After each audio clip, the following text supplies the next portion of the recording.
Hey guys, welcome to Massive Iron Live. Welcome to Massive Iron Live. It is, what is it, Friday, May 12th? Friday, May 12th. I appreciate you guys joining me.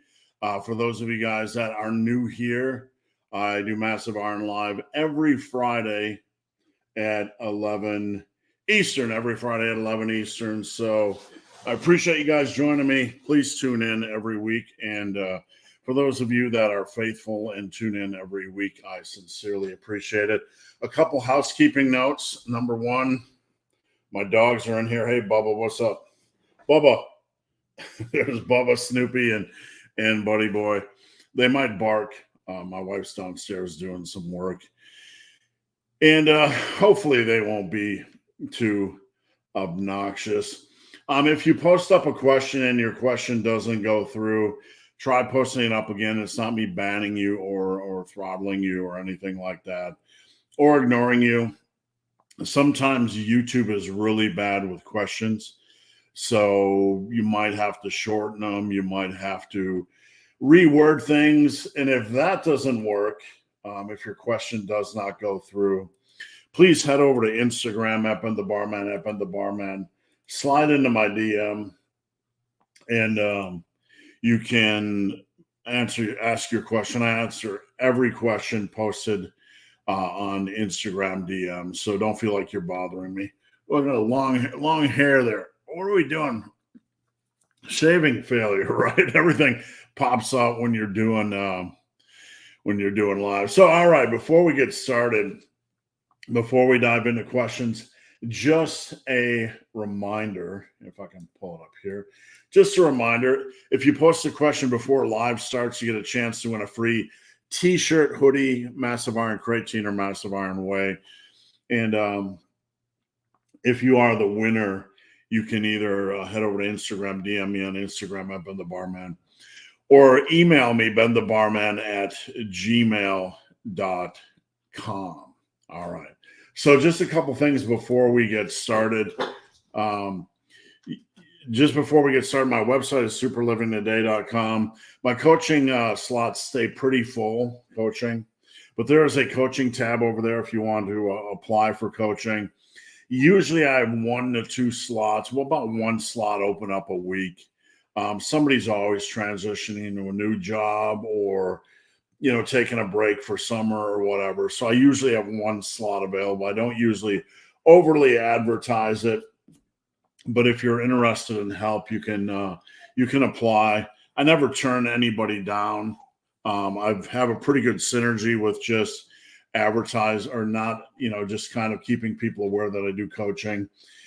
And normally people just apply, and if it's like I said, I rarely ever turn anybody down. Come on, guys, be quiet, please. Sorry.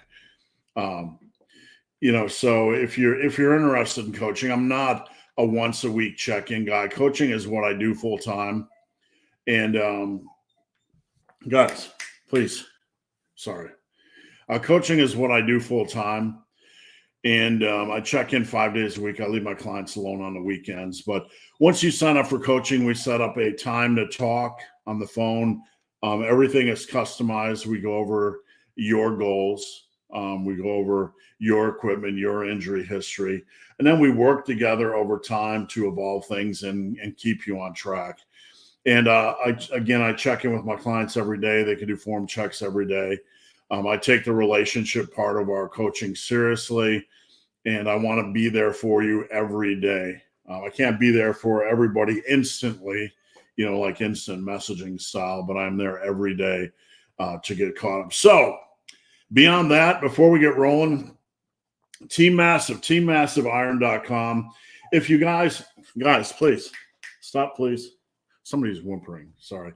If you guys, are tired of Facebook, I'm trying to figure out who's whimpering.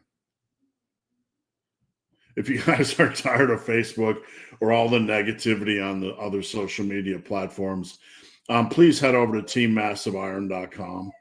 And we have a really good community. It's one of the largest, definitely one of the most positive things you'll ever run into. We have a large community over at teammassiveiron.com. And We have daily check-ins. You have form checks. It's kind of like micro coaching and a community all rolled into one. So just check it out, teammassiveiron.com. If you need a workout, you can head over to my website, superlivingtoday.com. Check out the workout tab. All right, enough commercials. Let's get into comments. Where are we? Dungeons and I always say dungeons and dumbbells because one of my clients, Derek from Canada, is Dungeons and Dumbbells. So I apologize. As someone who has suffered with adult onset disordered eating, what were the key things that enabled you to change your own relationship with eating behaviors? Number one, awareness. Awareness that what I was doing was abnormal. That's the key. And I'm not an eating disorder specialist. I'm not going to try to come off as an eating disorder specialist. I went through what I went through with binge eating. For those of you guys that don't know me, I had a relationship that wasn't good for me, right? And we're not playing the blame game here. Two people cannot be good for each other. I was a very active, spontaneous type of guy, and my partner just wasn't equal, not the same, not on the same path. But it led to, I'm not shy about saying it led to a lot of depression in my life. And my father was a very violent alcoholic, very violent. He was in 2 tours in Vietnam, came back. He was a pretty violent alcoholic. So when I was a dad in my marriage, I did not want to be an alcoholic. I did not want to turn to alcohol. So food is kind of the easy issue, right? When you're dealing, when you don't want to go to alcohol, you just kind of go to food. So that's what I did without realizing it. My dog's trying to get up. Sorry, buddy. That's my story. I'm not an eating disorder specialist. The only thing I can give you guys is some practical advice. So back to your question, what were the key things that enabled you to change your own relationship? At some point, I had to just cut off the valve, right? My problem was bad foods were hurting me. So I cut off the valve. I went cold turkey. I went completely animal-based and plant-based, 100%. No excuses. I did that for 2 straight years. So that's what I had to do in my binge eating. That's what I did. I didn't count calories initially. I just switched to food choices that were going to take care of me. And that was the biggest factor, I think, that led to my change, was that I made those radical changes. Now, my binge eating is going to be completely different from somebody else's eating disorder. But as far as your relationship with food, the cornerstone of anything that we do has to be taking care of yourself with nutrition, taking care of yourself. Okay. That's the cornerstone, self-care, whatever you're doing. If it becomes so unbalanced that we lose the picture that it has to be about taking care of ourselves, then we probably need to dig a little bit deeper, and peel back some layers of that onion. If it's, if we have some form of body dysmorphia where no longer, it's okay to have goals, to look big, to get ripped, to be strong. I mean, 100% it's okay to have goals like that. But if we lose sight, pursuing those goals on taking care of ourselves, not just physically, but also mentally. If something is burdening you nonstop mentally and torturing you, you might want to have a conversation with yourself. That doesn't mean self-talk is bad. I mean, if you are abusing yourself with food and the self-talk is like, stop it, right? That's not a bad thing, right? What I mean mentally is, like, there are some people out there that, are like 20 pounds overweight and they live their whole life, like in hell, never making a lifestyle change, waking up every day, living with that burden, never taking action, but always in the arena with that burden. I don't know, man. Eating disorders, not my thing. That's the best advice I can give you. I almost forgot it was Friday. Yeah, this week went kind of fast. Sandro, how's it going, Sandro?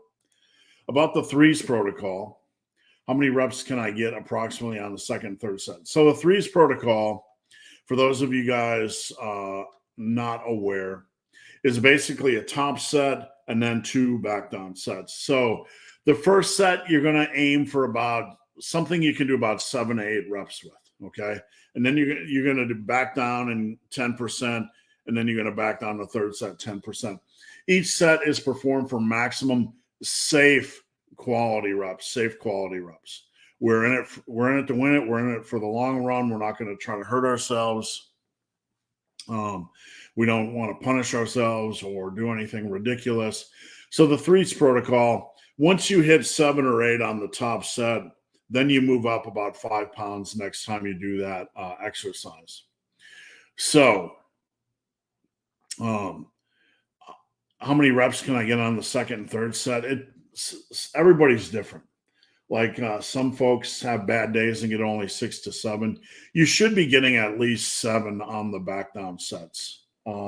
If not, there might be something else going on. Big Timothy, how would you approach returning to lifting after being sick? There's a thing I posted on my Instagram. Number one, after you've been sick, don't rush back to the gym, right? I'm not telling you you can't go when you feel okay, but make sure you feel okay. Get in some water, get in some carbs, get in some sodium, electrolytes, and make sure, if anything, take an extra day just to make sure you're okay. Just to make sure you're up to speed. You don't want to risk worsening your immune system. And then if it's been more than 10 days away from the gym, just drop weight 10%. If I'm doing upper posterior, will I get some benefit, same benefit, doing 3x10 normal dips instead of 2 sets? Yeah, absolutely. It's just a different method. I program 2 sets of dips. For a lot of clients, I I program in 2 sets of dips, with each set supersetted for max reps push-ups, where you're really focused on getting a good chest feel. So that's pretty intense. And when you're doing 2 sets of those, it's pretty intense. The reason why I downgrade or I swapped it in for 3 sets of dips, if you're doing 3 sets of dips at 3x10, if you're doing 2 sets of push-up or dips supersetted with push-ups, you have the extra push-up work. So it kind of creates, more or less an equal environment, it's kind of equated, basically, is what I'm trying to say.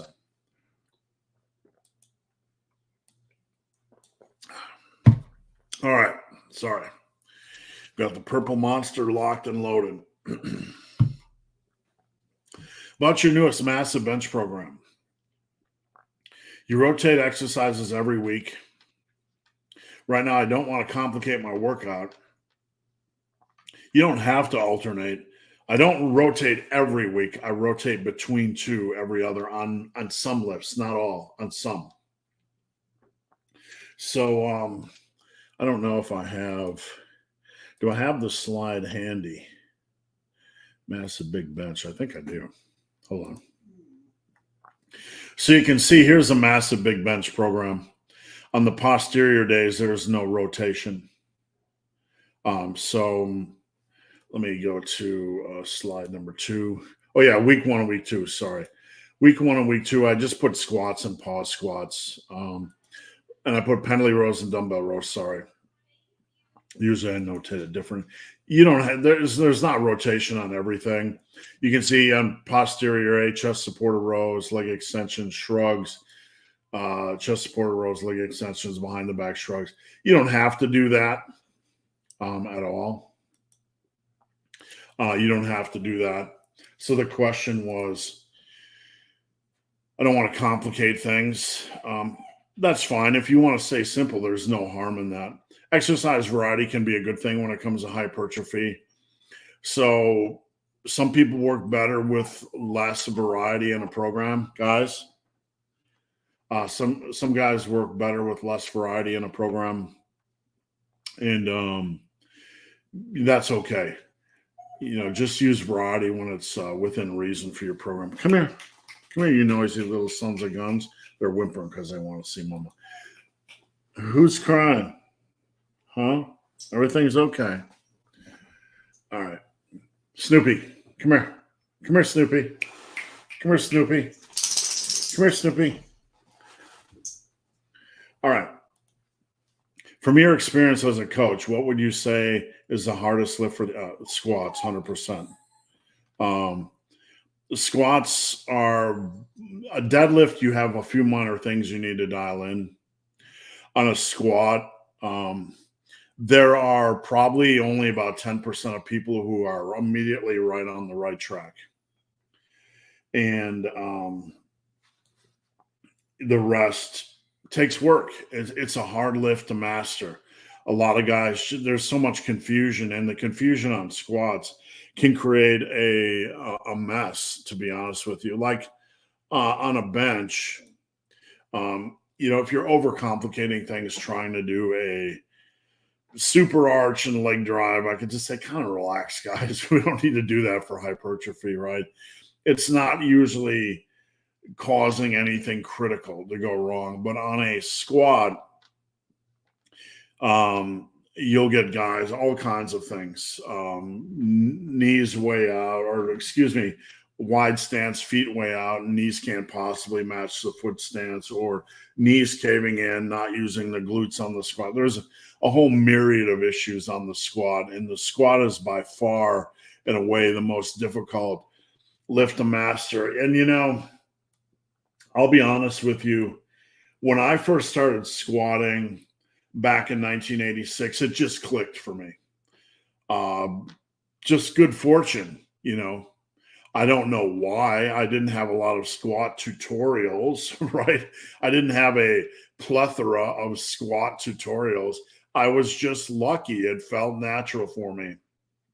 So I was able to progress rapidly. And I assumed, based on that and all the other information, in the market, squats and milk programs, that it just kind of clicked naturally for everybody. And I would put together programs based on that premise. And over time, as I began coaching, I realized this is definitely not the case.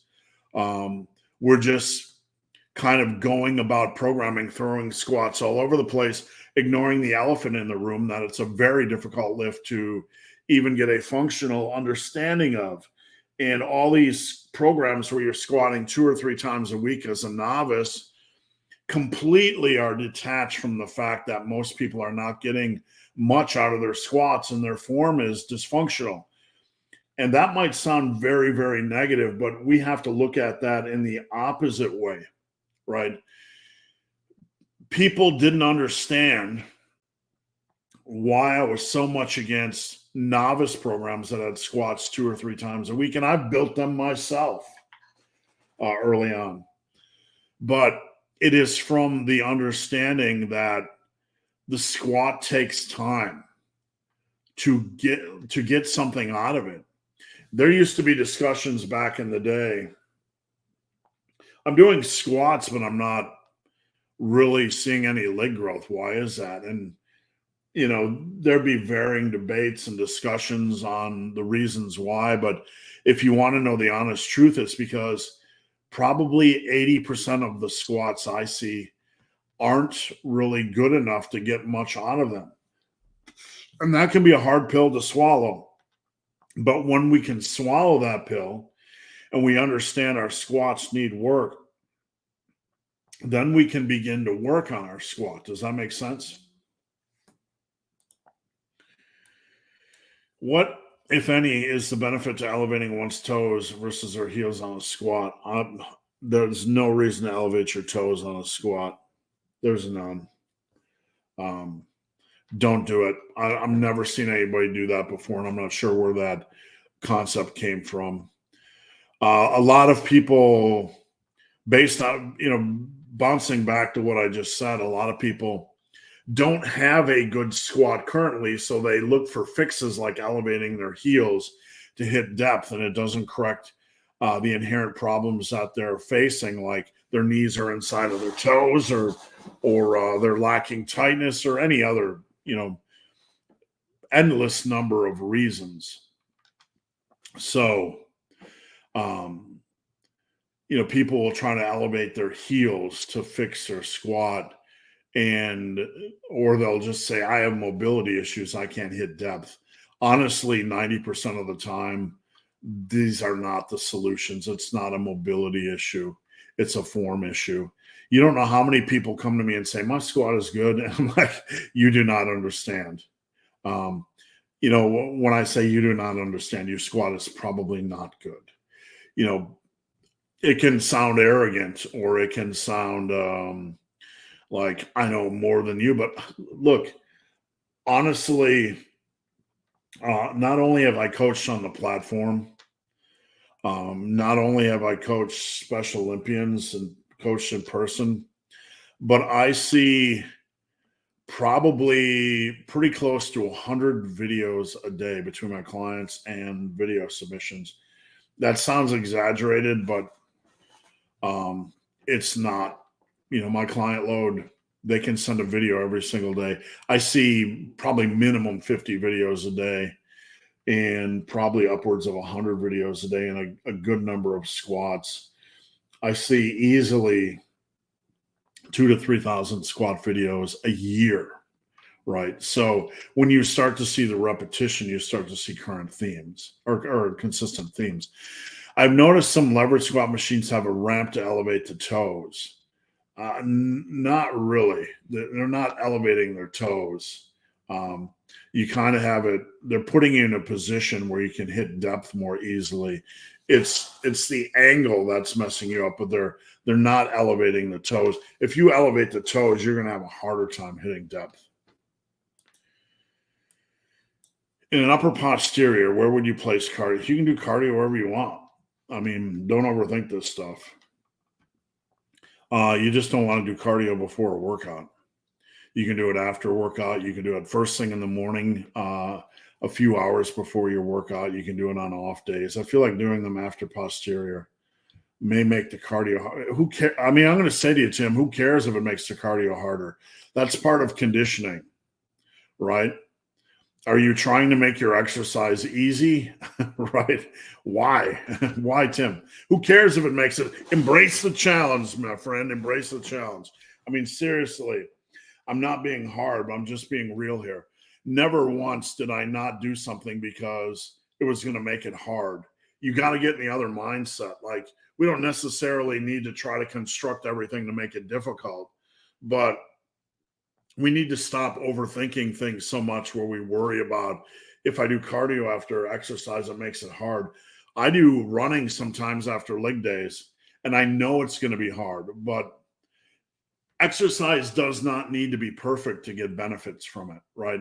We don't need to be in the perfect state of cardio to get benefit. In fact, doing cardio, sometimes running for 2 hours after a leg day, or running for an hour after a leg day, mentally, I'm building strength. Like, I don't want to do this. This is harder. So I'm not setting out rules, and I'm not telling you have to do this, but don't overthink it, Tim.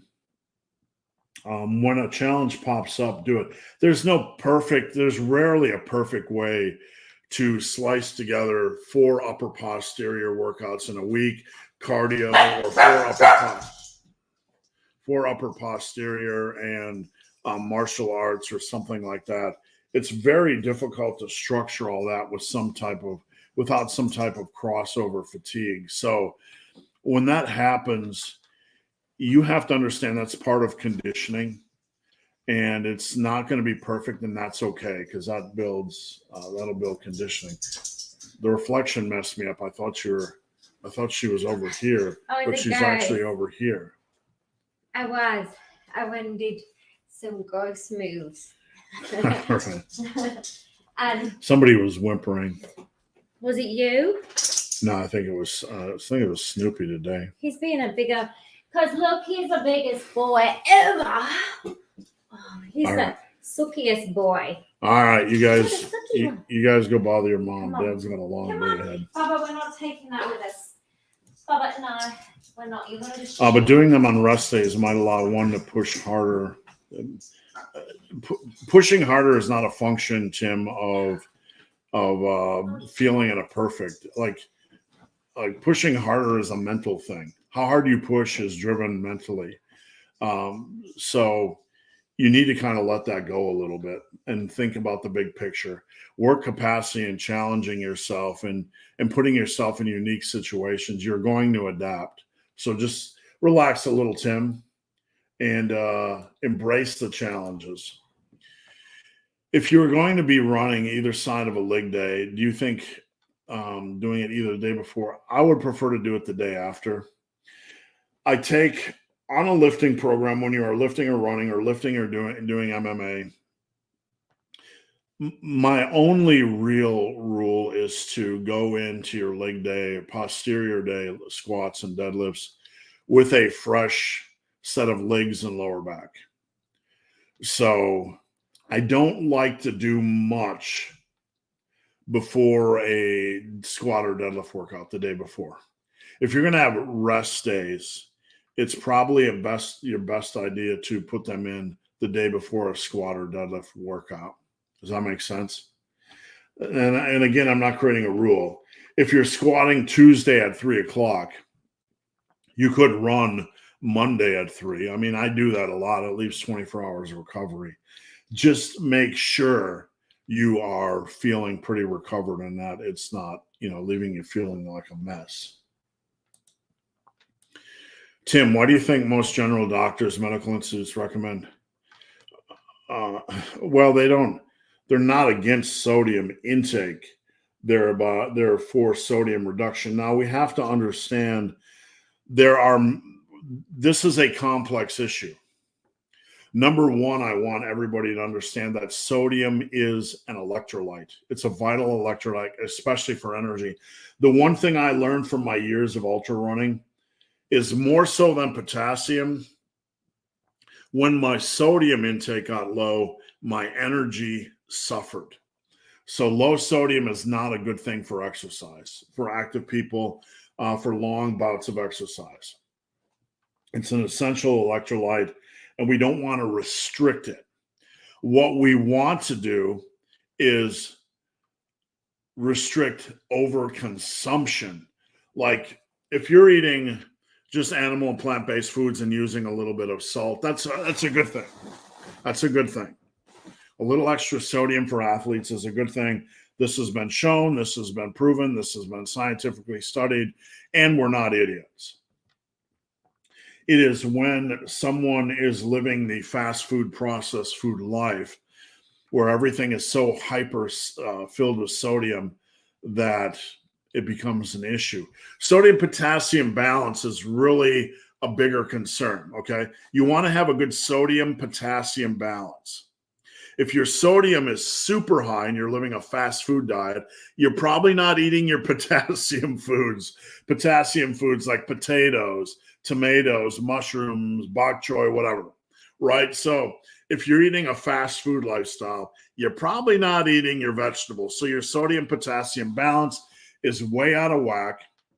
And this is a recipe for disaster when it comes to blood pressure, the sodium-potassium balance.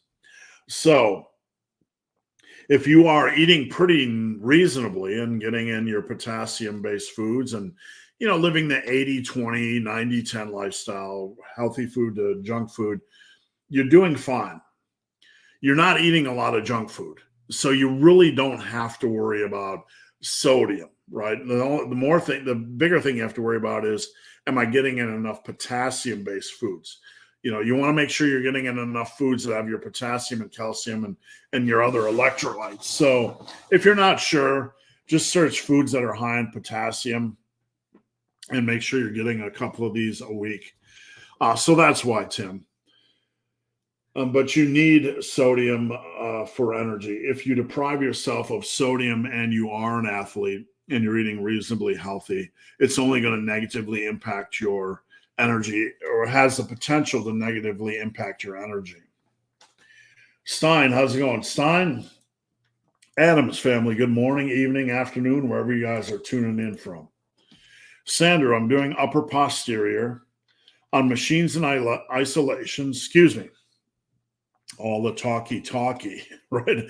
I want to do all 3 sets to failure. Okay. So rather than using straight sets, I'd like to use a rep goal. That's fine. What would be an upper limit for 3 sets? That's going to be exercise by exercise based. So what we need to understand, Sandro, is that the demands of every exercise is different. If you're going to take all 3 sets, and we don't use failure in the massive iron world, we use maximum safe reps. Okay, maximum safe quality reps. Push the set for as many quality reps as possible, stopping that set when you feel like your form might break down or you might reach failure on the next rep. So we don't push for failure in massive iron world. We push for max safe quality reps. There's a subtle difference, but there's no need to push to failure. So with that said, we have to understand the demands of every exercise are different, and we have to adjust our rep goal based on that exercise. So machine chest press. Do you feel when you're doing the machine chest press that 10 to 12 reps is kind of your sweet spot? If so, you probably want a rep goal of 33 to 35. If you're doing pec deck, side laterals, isolations, and you feel 12 to 13 is your sweet spot, maybe you need 35 to 40, somewhere in that range. So base it on that exercise and how many reps feel pretty good, for that exercise. Does that make sense? Amanda P, how to handle one side slow and weak on dumbbell bench. You can only focus on what you can control, Amanda. So I have several clients right now that have an imbalance on benching. Don't panic, number one, except that you can't just magically find a way to change that. It's going to take time, and it's going to take a quality amount of exercises for it to become minimized. So, Amanda, you want to do a barbell exercise, you want to do a dumbbell exercise, maybe you want to do something like a barrel press, which is a little bit lighter than a dumbbell bench. So maybe alternate dumbbell bench and barrel press, alternate in some variety every other week, and give that a shot. But understand, there's no magic way to fix an imbalance, right? We have to continue to train normally and understand that over time, this difference in imbalance is going to get more minimized as we get stronger. Carlton, a client of mine, thanks for tuning in. Hope all is well. Some people think ab isolation is pointless. Well, let me expand on that. What most people think is this: ab isolation is pointless for spot reduction and to see your abs. Okay. A lot of people don't like to do ab work. I don't particularly care to do a lot of ab work. Do I weep that my abs aren't as thick as my traps? No, that's a decision you have to make. Do you have the time and energy to try to thicken your abs? That's up to you. If you don't want thick abs because you are never going to be lean enough for it to really matter, that's fine. As long as it's not impacting your lower back, your overall conditioning, your overall health, your overall physicality, you're fine.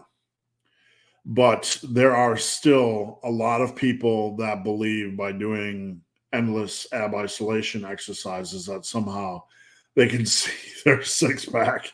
No, you cannot do that. Big James, what should I do as a beginner when I hit a rep goal for bench? Increase the weight and then stall at the knee. Yeah, that's the way it works. You increase weight, reps go down. Fight back up in reps, increase weight, reps go down. That's how it works, James. You're not stalling. You can't add reps. Excuse me, you can't add reps every week. It's just not the way it works.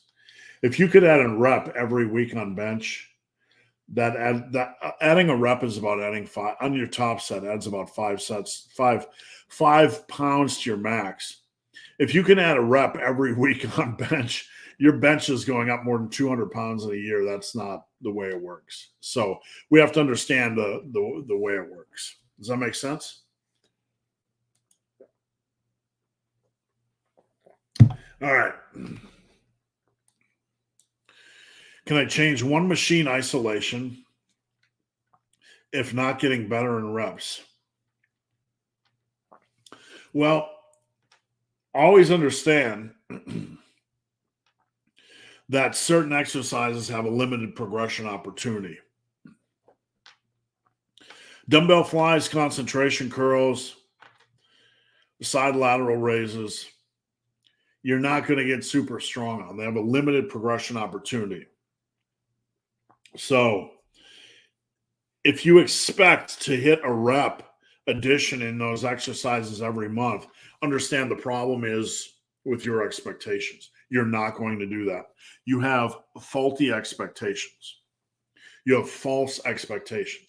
You cannot continue to do that on certain machine and isolation movements. So that doesn't mean you need to stick with the exercise.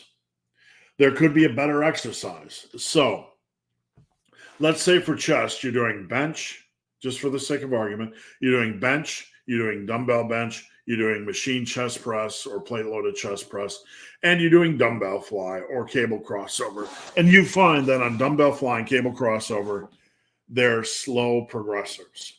Okay. You could work in a barrel press. You could work in a pec deck, something that's going to be a little bit more, allows for a little bit more smooth, a more smooth progression opportunity. Does that make sense? So yes, we should be looking at those really slow gainers in our program and asking ourselves, is this the best exercise choice for me? And some of that can have to do with how much energy you have left after the big hitters and what you like to do and what feels good. I mean, there's a way to turn side lateral raises into kind of an intense finisher. We can do rest pause work, bulldozer training, that sort of thing. 30 rep sets, 40 rep sets, rest pause. But yeah, you can, but you don't want to frequently change. At some point, you have to pick a horse and run with the horse, right? Because you're going to run out of horses. Dumbbells and donuts. If you were away for 2 weeks, would you take creatine? I mean, I guess it's really how you're viewing it. Creatine is good for overall energy, and it's good for cognitive function. It's good for everything in the body, not just muscle function. Excuse me. We tend to look at creatine just for size and strength and performance. But we have to understand, this is our reality, size, strength, and performance. Beyond that, creatine is much bigger. Creatine is found in protein foods like beef, etc., and it provides a much more broader set of benefits than what we specifically are after. So if you were to supplement with one supplement of all the supplements on the market and take it every day, creatine would be certainly worth considering taking every day for general health. There are no cons to taking it every day. The weight fluctuation that you see is not just random bad water retention. It's intramuscular. Okay, so that's all good, right? There's no bad bigger muscle, right? So from that standpoint, there's no cons. There's no cons to taking creatine every single day, other than the burden of having to take it every single day. There are an endless number of pros. The other con is, if you're going to take it, look, if you're going on vacation for 2 weeks, I'm going to be honest. I'm not taking crap for supplements. I'm not putting anything in my bag. I'm not putting anything in my travel pack. I'm not doing anything. All right. I'm not taking vitamin D3 supplements if I can't get enough on vacation. Maybe I need a better vacation, right? But that's up to you. Tim, why do you think many powerlifters hinge back before squatting? I don't see many powerlifters do that at all. If you're talking about compartmentalizing, I don't see powerlifters, Tim, moving the hips back, then squatting. Like, I don't. I've never seen it. I see them move their hips back as part of the squat. That's a natural process of the squat, but this is not reality, Tim. You don't see powerlifters hinge and then squat down. They're not compartmentalizing the squat. You might watch one on Instagram that does that, but powerlifters don't do that as a whole. I'm not being critical of someone that does it if it's working for them, but we do not want to compartmentalize the squat. Hips back, then butt down. We want to go hips back as our butt goes down. Sam, when counting calories on a diet, do you even measure the oil? Yeah, you better be measuring oil and butter, because you need to take you need to become aware of what you're putting in when it comes to oil and butter, because those are the things that can get away from you. Those are the monsters that can easily get away from you. If you're 50% over in butter or oil, you're adding those calories can rack up pretty quickly. James, what is the Massive Iron philosophy, and would you consider making an app? Apps cost money. At least $50,000 for an app, and then you have to do upkeep. I'm not that kind of fun. I'm just not laughing at you, James, but I'm not that kind of financial powerhouse, right? I'm not Athlete X, and I don't have that kind of money. So, I put my workouts and my systems on here on Team Massive Iron, and I have some new things I'm going to be doing the rest of the year, educational wise, that I'm going to be putting everything out there and kind of organizing my philosophy. I got really big things coming for the rest of the year. So one of the things I'm going to be doing is putting together educational courses we can take with the whole Massive Iron philosophy, because it's not like I just woke up one day and said, I'm going to make up a philosophy, right? That would be a really, you can't make up a philosophy. You can have a philosophy. Everybody has a philosophy in progress. But it wasn't until now, after doing this for nearly 40 years and seeing endless squat videos and making endless programs and answering endless questions, that I feel I have actually something structured, a philosophy to put out there.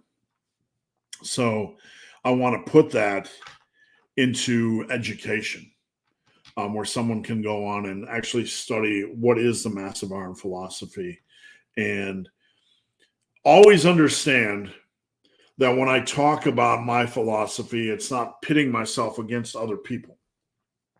I have a way I see training, and it is a way to freedom rather than closing doors. I'm not a restrictive trainer. I'm not going to say you can't do splits, you can't do full body. There's only one way, because that's bullshit. Massive Iron is, it opens doors. It allows you to see the commonalities between programming and allows you to have that bigger picture, so you can combine different things as long as you adhere to the core philosophies, right? In a way, I hate to even reference this, but Bruce Lee had Jeet Kune Do, or however you pronounce it, which was like a combination of systems. His was a merging of systems, whatever was pragmatic for you. It's kind of the same thing, but a little bit more structured and a little bit more focused. So that's something I'm going to be putting together this year. Brandon, I'm 18% and cutting down to 15. My usual high carb days are Saturday and Sunday, but my son and wife's birthday are Monday and Tuesday. You better eat cake with them. Absolutely, man. One or 2 days of a little bit of cake, that's life, man. Don't ever turn down a life celebration, especially with your wife and son, to service some. 18 to 15% is not that far off. It's like 6 pounds ish, 5-6 pounds. A piece of cake and a celebration, it might throw you back a day or two water weight, but it's not going to add fat. Enjoy. Understand you only have like 5 to 6 pounds to lose, so you're fine. I had an hour of walking every day and I'm seeing great fat loss. It won't hurt. No, there's no such thing as overkill. You can reduce calories, you can increase activity. So you're proposing adding in something very reasonable, 3 days of cycling. So if you have the time and you have the energy and it's not going to increase your hunger, then absolutely go for it. I'm getting laid off in June. Is personal training lucrative enough? What you need to understand is that it's like any other business. Number one, you have to treat it like a business. What's my point of, what is my point of differentiation? What makes me stand out from the 8 million other trainers?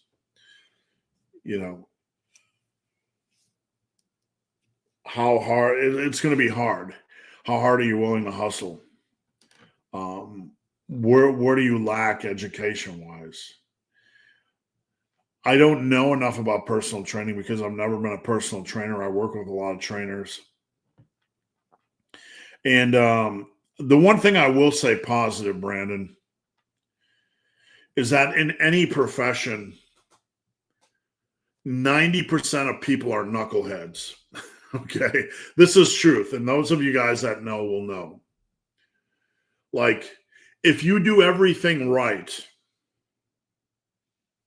you hustle, you communicate, right? Because there are tons of businesses out there with poor customer service. You all know this. You all know the local business that doesn't call you back or that treats you like monkey poo, right? If you just do what you need to do and you communicate and you listen and you stay organized and structured, you are ahead of 90% of those out there. Doesn't matter what your body looks like. Doesn't matter what your education is. If you do that, you're ahead. So just to remember that. Anything you do in life, if you do not screw off and you do everything right, you are ahead of 90%. And that places you well on the road to being successful. John, after a lean bulk cut period and I've reached my goal body fat percentage, how do I slowly increase my weight over time? After a lean bulk and cut. Well, you have to watch the scale. After a cut, you start off with where you think maintenance is for 5 days. You weigh yourself every day for 5 days. And you watch what the scale does. You're going to gain a couple pounds of water weight after a cut. That's normal. From there, you kind of look for it to level out, and then you just micro adjust your calories every 3, 5, 7 days until you're gaining about 2 to 2.5 pounds a month. It's not that hard to do. You just have to count calories, you have to weigh in, and you have to be consistent with calories. So you will try to gain, after that little water weight, you'll try to gain about 10 pounds over 3, 4, 5 months.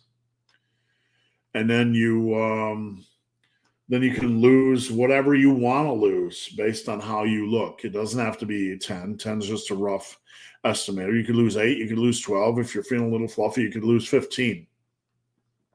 So there's no rules other than to be consistent and to stop messing around on your cuts. If you're constantly stretching out a cut forever, you probably shouldn't be bulking.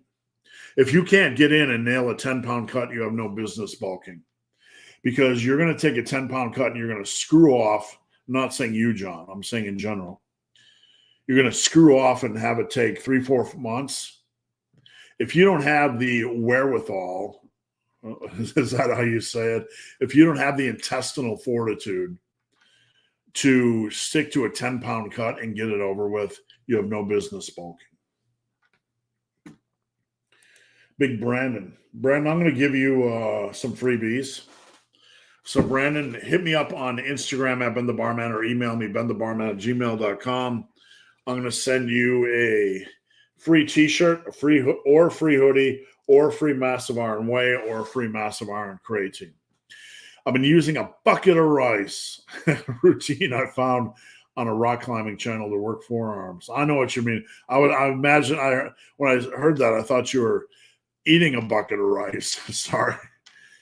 I've seen gains. Big forearms are going to take a lot of time, my friend. It's going to take 5, 6, 7, 10 years, like everything else. You probably want to do wrist rollers. Work those in. Maybe captains of crush grippers. You can do those anywhere. Those would be really good choices to work in. But you're going to have to work those as hard as you work any other body part. Big Bad Ernie. Oh, Buddy Boy is here. Hey, Buddy Boy. Come on up. You want to say hi? Buddy Boy. This is my dog, Buddy Boy. This Buddy Boy is the best dog in the whole world. He's my dog. Follows me everywhere. That's his little bed over. I love you, Buddy Boy. You're the best dog I ever knowed. He's the best dog I ever did knowed. Right, Buddy Boy? All right. If I want to do a mini cut, should I subtract my cutting calories from my ending? It's not that simple. People would like to make it math, but usually you have to go a little bit lower on a mini cut. Like if you're gaining at 3,000, you might want to start at 2,200. Start a little bit lower than you want. If your maintenance is 2,800, maybe 22, 2,100, go a little bit lower. So, if you don't worry about steps and cardio, activity should be part and parcel of what you're doing on a daily basis. So we don't worry about that. We just adjust calories and what we're doing, what the scale is doing. Ernie, if you need some advice, if you know what your maintenance is, or you know what you've been bulking at, just post that up in here and I'll give you an idea where to start on your cut. Deadlifts take a lot out of me, normal. When programming them, what number of sets should I aim for? Well, there's no better. What I typically would say, Doc, is if you are someone that wants to work on the deadlift without having it to eat your soul and that leave room for other lifts, I would probably consider two sets. You're going to do warm-up sets, so that gives you a chance to work on form. And you can do a top set, maybe a back-off set on twos, or you can do 2 straight sets, whatever's easiest. Threes are fine. Adding a third set's going to add like 3 to 4 or 5 minutes on your workout, but whatever works best for you. I don't want to talk you out of 3 sets. Sandro, is it reasonable to do a twos protocol? Yeah, it's funny you just mentioned it, because that's just what I mentioned to do. That's what I just mentioned for Doc Yak to do. Absolutely. There's no harm in it at all. Thoughts on direct adductor work? I think one of the areas looking back that I wished I would have done, mainly for squats, because I picked up a lot of strains on squats, is abductor and adductor work. Not a lot, because it's hard enough to fit everything in as it is during the course of a week. But maybe a little bit. just as a basic, like approach it more like ab work, where you're just doing some basics to CYA. All right, buddy boy, you're getting heavy, buddy. I'm gonna have to put you down. Just say goodbye to everybody. I know you're tired. I wish I could put a little bed right up here for you. I know. I'll be with you soon. Why don't you go to sleep down there, buddy? All right. Stan, hello from Norway. My knees are actually better. My knees are actually really good. I didn't think they were ever going to recover, but I did leg press for the first time in like 7 years this week, and things went great. I'm running. Things are great. So I really thought last year I was done. I thought I was going to need surgery, but I haven't had inflammation or issues on my knees for months now, which is good. I'm super excited. Big Barry Wong. Steve, what do you think is a good rep range for the 60-year-old plus lifter? You don't really want to overwork the lower rep stuff, but on the other hand, things like pendlay rows and barbell rows, if you go too high of reps, it can really hit the lower back. So there is some variance depending on which lift we're talking about. But, generally a little bit, a couple reps higher rather than a couple reps lower. Big Dallas Howard. How can I determine my remaining muscle potential when I've been lifting on and off for years? I'm 6'3", 160. Okay, so I'll work this through for you. And these are not rules, so don't anybody get bent out of shape. These are guidelines, but they're reasonable guidelines. If you are 5'10", I'm 5'10", your rough natural potential, muscle potential, lean body mass potential, that's your weight without fat, is around 178 to 180. So for every 5 pound, or for every inch over that, you add 5 pounds to the body, blood, bones, skin, stuff, right? So you're 5 inches taller than me, that'd be about 25 pounds. Your lean body mass potential is about 203 to 205. That's your weight without fat. So 203 to 205, and 16%. You can do the math from there. Does that make sense? So if you're at like 240, let's say you're at natty potential 203, and your body weight was 240. Stupid opera. I tried to use opera to do a calculator maneuver, and it doesn't do it like Google. So 203 divided by 240 would be 15.5% body fat. So I was pretty close. If you could be at 240 pounds and 15.5% at max potential. Does that make sense? Big Max. Hey, Steve, I'm going to be on a 19-day European trip. That sounds great. And congratulations. Tips on how to prepare. It depends on where you're going to go. You're going to walk probably a lot more than you think. Make sure you have something sodium-wise to take with you, because that'll help you keep up your energy. And I guess I would need to know where you're going.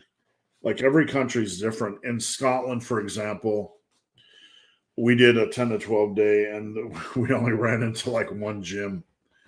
There's obviously more gyms, but where we were going, there's not a lot of gyms, and there's not a lot of restaurants. So what I would do is I would go into the grocery store and I would find familiar foods that I could take, grapes and protein-based foods, just as a backup. And then I would try to get through the days, and then at night have a really nice meal. But food, remember, number one, celebrate. This is the time of your life, my friend. Gaining 5 pounds, you can lose that. Don't overindulge to the point where you feel awful, and you feel sick. But celebrate, enjoy, taste the food. This is a life experience. Try something at a restaurant for lunch. Doesn't mean you need to eat the whole thing if you don't want to, but all I can really say is missing gym and gaining 5 pounds when you are in control of your habits, not a big deal. If you're away from the gym even for 3 weeks, it'll come back, you know. But I wouldn't pressure yourself. I wouldn't ruin the trip by worrying about food or worrying about lifting. Does that make sense? Now, when you return, when you return, it's something in my eye. When you return, I would probably try to do a quick cut, just kind of settle things back in a little bit. Maybe a 5 to 10 pound cut, or maybe just a good week, right? Where you kind of settle back into your routines. And it would probably be a good idea to start a new training program. If you go back to the old one, and if you've been more than 20 days from a big compound lift, you want to drop weight about 20%. Your connective tissue is going to weaken, not just your muscles. If you've been more than 30 days, you probably want to drop weight 30% or more. Big Bad Bubba. If muscle gain is my main goal, would there be any downsides to owning 30 millimeter plates and a non-Olympic barbell for those weights in my home gym? Will you do a building the home gym series? I have a home gym priority video. Probably not for the main channel, but I thought about doing supplementary stuff that wouldn't go over as well on Massive Iron. But are 30 millimeter plates standard plates? Can somebody let me know? Because we have standard and Olympic, and that's what I'm used to calling them. I'm assuming they're standard plates. Standard plates, 30 millimeter Legend plates. All right, so what we got, I assume they're just standard plates. Anyway, there's no downside other than the barbell thickness. Sometimes a thinner barbell. If you're going to deadlift, you want to make sure the bar is off the ground to an appropriate length. If you're going to squat, you want to make sure the bar, that you can actually squat. There are some downsides. I mean, I'm going to ask you this, Big Bad Bubba. Weight is weight when it comes to plates, okay? So there's no real difference from my experience in buying standard or Olympic plates. You can find barbells cheap. So I find no benefit in buying standard plates, other than if you have spin lock dumbbells, they would work. So I don't know. I'd like to hear your reasoning. I'm not being critical of why you want to do standard instead of Olympic. How much can you grow your legs? 0. Your legs are not going to grow from running. That's just repetition work with no overload. You have overload of mileage, but it's not going to grow your legs at all. You're just going to look like a stick-ass leg son of a bitch. That's what you're going to look like. Ain't going to grow shit. I'm sorry to be so crude, but it's true. Rico. How's it going, Rico? Aberrant. Is knuckle pain something normal? No. I've never had knuckle pain in my life. Doesn't mean anything necessarily is bad. Maybe you could just be strengthening a little bit. But having a little bit of aches and pains and strains isn't necessarily a bad thing. Is it normal? Not really. Is it something to be alarmed about? Probably not. Big Paul from Team Massive. This food surplus got me feeling like I'm enhanced. Enjoy it, man. Any period in life where we can eat a little bit more than normal, we just got to celebrate.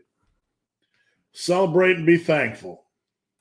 Jonathan, I seem to progress better on a low rep for compounds. The Massive 6 requires 3 sets of 10.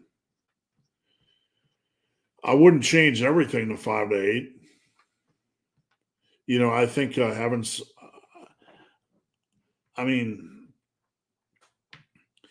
you should be able to progress equally, like on dumbbell bench from 8 to 10 or 10 to 12. If your work capacity sucks, you might want to really consider keeping them in for that reason alone.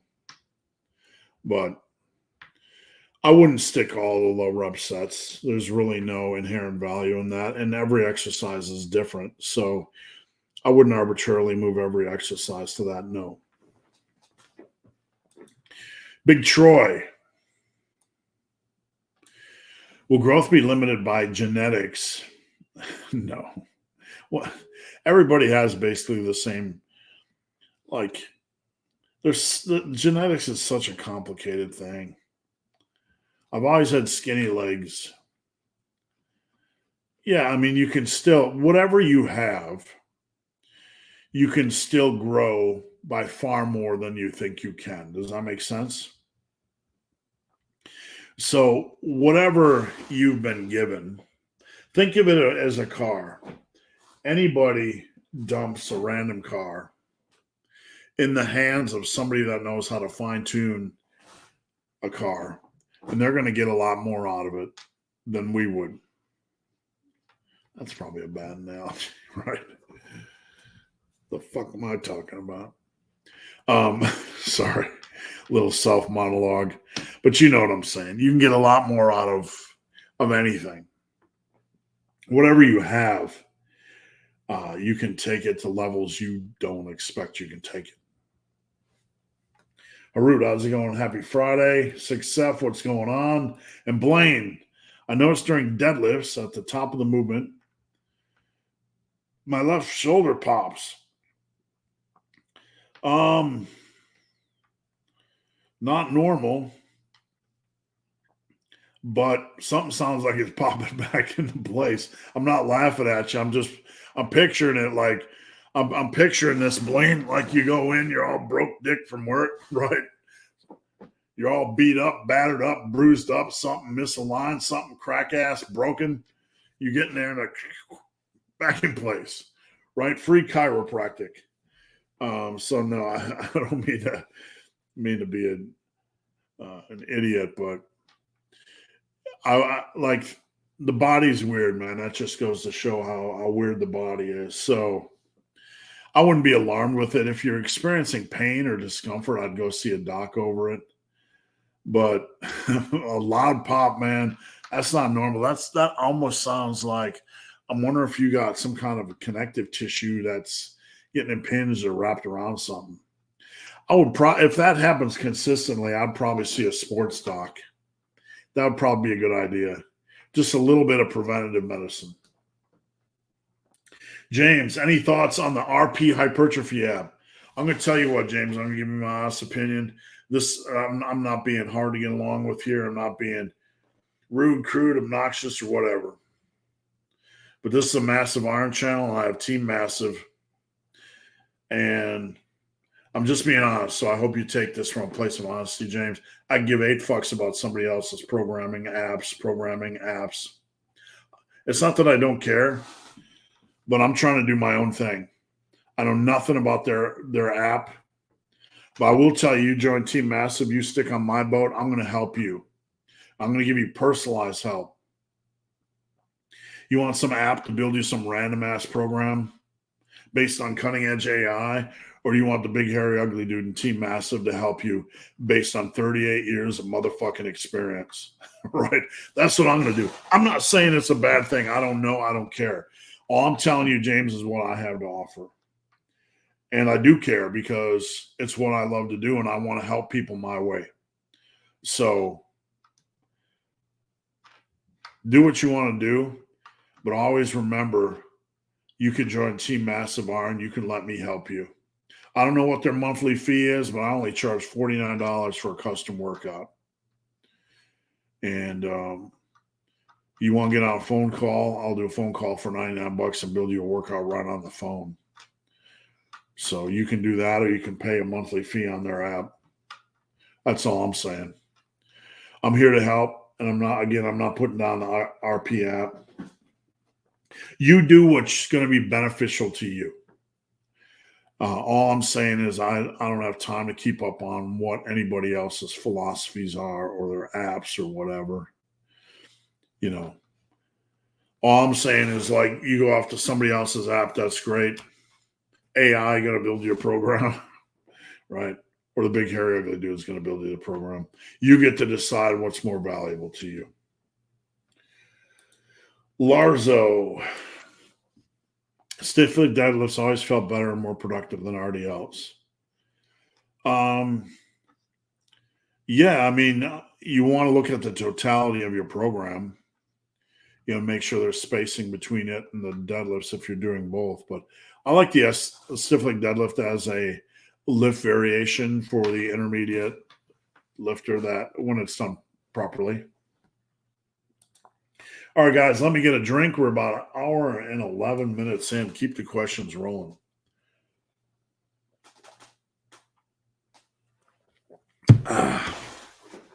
Keep the questions rolling. If you get a chance, like this video. YouTube doesn't like longer videos. Tend to penalize you. So before we get moving, just a reminder, you can head over to Super Living Today. Check out my workouts tab. Follow me on Instagram. I'm over on Twitter, Tweeter, but I've changed it to massive_iron because I couldn't get my old account back. So I've been talking about Team Massive, teammassiveiron.com. Please join. It's the best investment you're going to make. Twitter, you guys can ask off-topic questions. A lot going on Twitter. I won't lie, I've not cared about Twitter in forever. Twitter always bored me. And I guess it's because I never really got into nuances. Instagram was always easier for me to build relationships and check DMs. And Facebook's Facebook, right? What's Grandma doing? Let's go over to Facebook, right? Oh, look, Grandma put up a meme with flowers and something. But Twitter, always bored me. But there's a lot going on over there now. And regardless of the politics of it, because people often ask me what my politics are. I'm going to tell you my politics right now. Leave me the fuck alone. That's all you need to know. Like, I think there's very few politicians you can trust. I don't associate with any party. I don't really care to. And my politics are generally leave me alone. That's all you need to know. But anyway, that aside, some people assume your politics and assume your way into things and whatever. Like if you watch somebody or follow somebody, you must be something, right? No, I mean, I like watching the interesting guys on YouTube. I like listening to Bill Maher and Elon Musk and Joe Rogan and, Jordan Peterson. I like listening to the guys that make me think, but sometimes when you listen to certain guys, people assume like he must be this, that, or the other thing. I don't care about politics, man. I'm all about lifting. I give 8 fucks about politics, to be honest with you. I don't really trust anybody. And that's oversimplification, I know. But I'm not that dumb to oversimplify. But anyway, Twitter has been very interesting to watch lately. Because let's be real, when it comes to like social media, this week I put up a meme about Trent and HGH and the lift. It was Harrison Ford. He's playing Red Hulk, right? So you have the super red face, and I put up a meme, basically said, when you're Trent and HGH game are on point, right? And Facebook removed it as hate speech. Like hate speech. So I disagreed with it. Facebook's always doing that to me over something. So Facebook kind of aggravates me, and we could talk about Twitter and free speech and all that boring kind of shit. But Facebook's the place where I really get tired of like being. I got my account removed on Instagram once for 2 or 3 days for some random crap, right? Like I'm not even talking politics. Anyway, enough of that crap. Not a question, but a PSA to anyone watching who isn't a part of it: join Team Massive. I've never felt so much like belong to a part of a community. Thank you, sir, and I appreciate that. Team Massive isn't about me. It's not just me and my merry band of followers. I want it to be a community where it truly is a community. I'm going to have my little corner where you can ask me questions and get form checks. And I'm going to structure topics of the day, and they're not always lifting stuff. Today we asked, what's your ultimate dream car? There's some fun stuff on there, but I want it to be a community. I want it to be escape from all the politics and crap and headaches of the modern world. And I'm sorry to drag you guys into it by talking about it for 5 minutes. Are you in the new location? I'm in my holdover. Me and my wife are building a house. And we sold our downtown property, where I used to be at. And with the price of real estate, we were able to make a few pennies to build a house. So this is a holdover for like 6 months. And when I get the new house, I'm gonna have a basement gym, a filming gym. It's gonna be the ultimate bat cave. It's gonna be the gym of all gyms. I'm gonna make it. Look, I'm 55, man. I don't have any kids. I don't have any. Like all I gotta do is maintain my dog, feed my dog. Every penny I earned going in that gym is gonna be like the King Kong of home gyms, right? John, if you notice that on Wednesday, Thursday, that your bulking weight is not progressing, would you increase it? We got to kind of look at the graph, and if the graph has some ups and downs, but it's staying stable, then I would bump it 200. The worst thing that can happen when you bump 200 is that your weight starts going up like this, and if you need to pull back a little bit by 100, you can.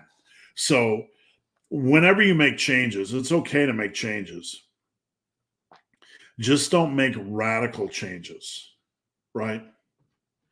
Make small changes. One of my friends wants to build muscle, but his joints are really... No, I'm not laughing at your friend. He has a lot of related problems in the past.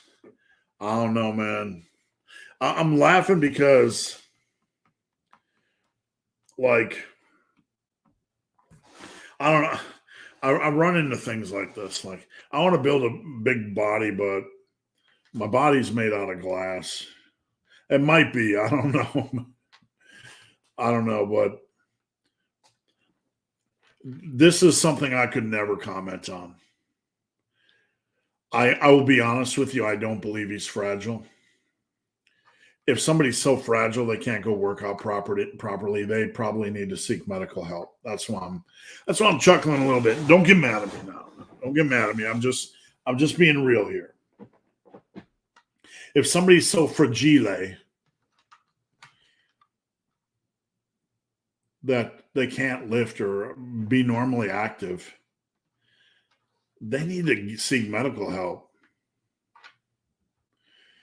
Like, we all have problems. We all have injuries, injury history. That doesn't, we still have to, everybody has to find workaround exercises. So he needs to find exercises he can do, and he needs to crush them from a deep, dark place in his soul. Does that make sense? Fat Chicken and Barn, good morning. How's it going? A client of mine. Troy S., a client of mine. Can I still get your shirts? Yeah. If you go over to Super Living Today, my website, and you search apparel, I have tons of t-shirt designs, and I do it for fun more than anything. I make $5. You know what?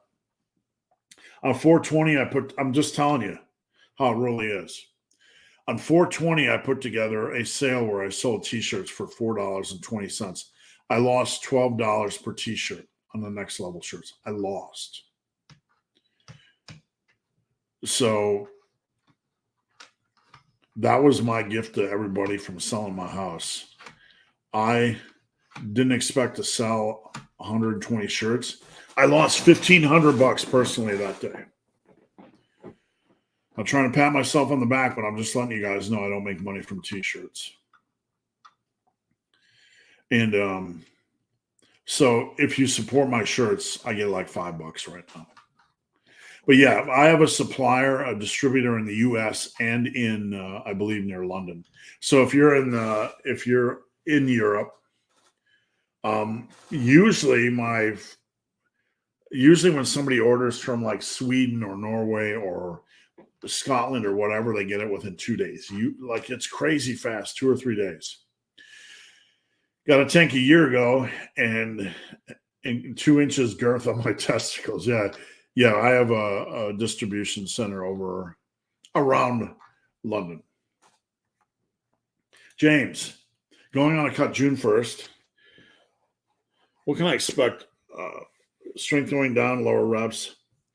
You can expect for most people that the pressing is going to be harder. Harut, which was on here earlier, he hopped on a cut last week. His numbers are going down a little bit. It can play with you mentally, but use that to focus on getting the cut over with so you can get back to the bulk. Because you're going to have less glycogen in the muscles, less energy. The pressing movements are really going to bother you more than anything typically. But, you're going to have a slow decay of reps generally. But not all lifts are equal, so it's not going to be the same on all lifts. Meat-based vegan. I train strongman, so I do a lot of back work and overhead work. Good.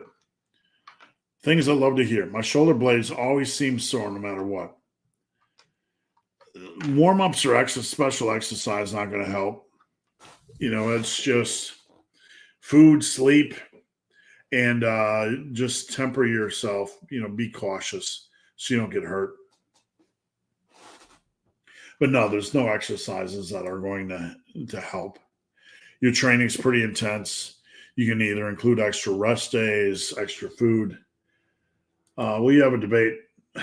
No, I won't. You guys can either believe that that the trap bar is useless, or you can believe it has some reasonable roles. But anytime anybody says a piece of fitness equipment is useless or dangerous, you guys get to decide that. I think it's utterly ridiculous. I'm not going to debate anybody over a nonsense premise.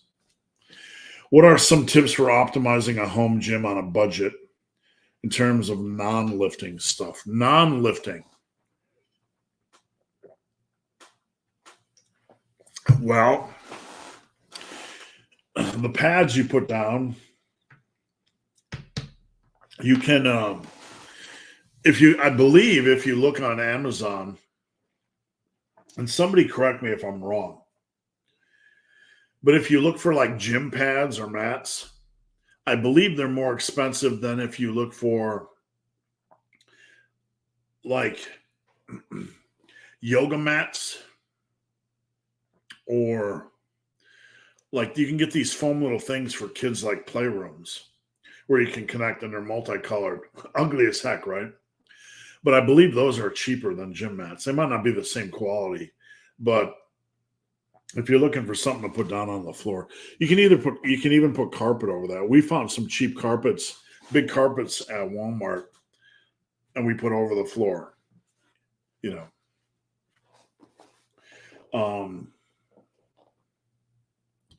There's not a lot you really need to do in your home gym in non-lifting stuff, flooring and walls.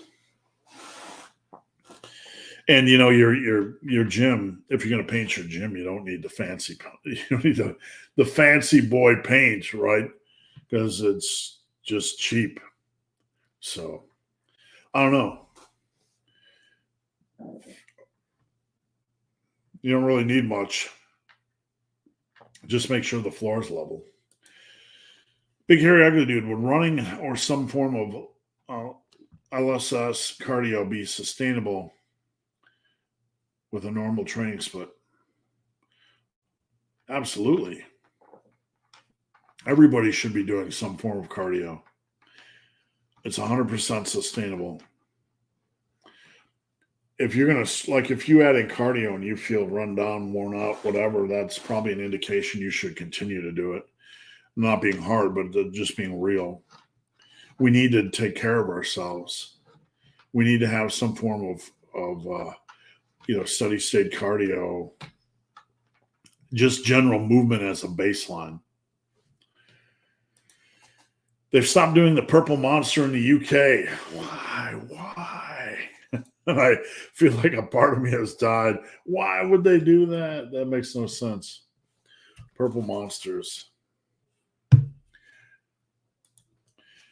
Robert, when taking creatine, do I need to increase caloric intake? No.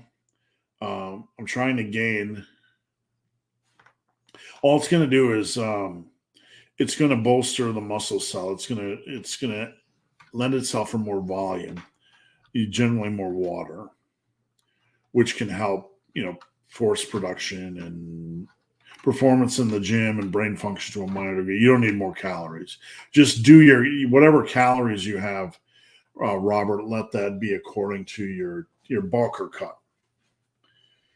And thank you for dropping the question. Larzo, lately I've been thinking a lot about giving a body part split a go, but I'm nervous. Don't be nervous.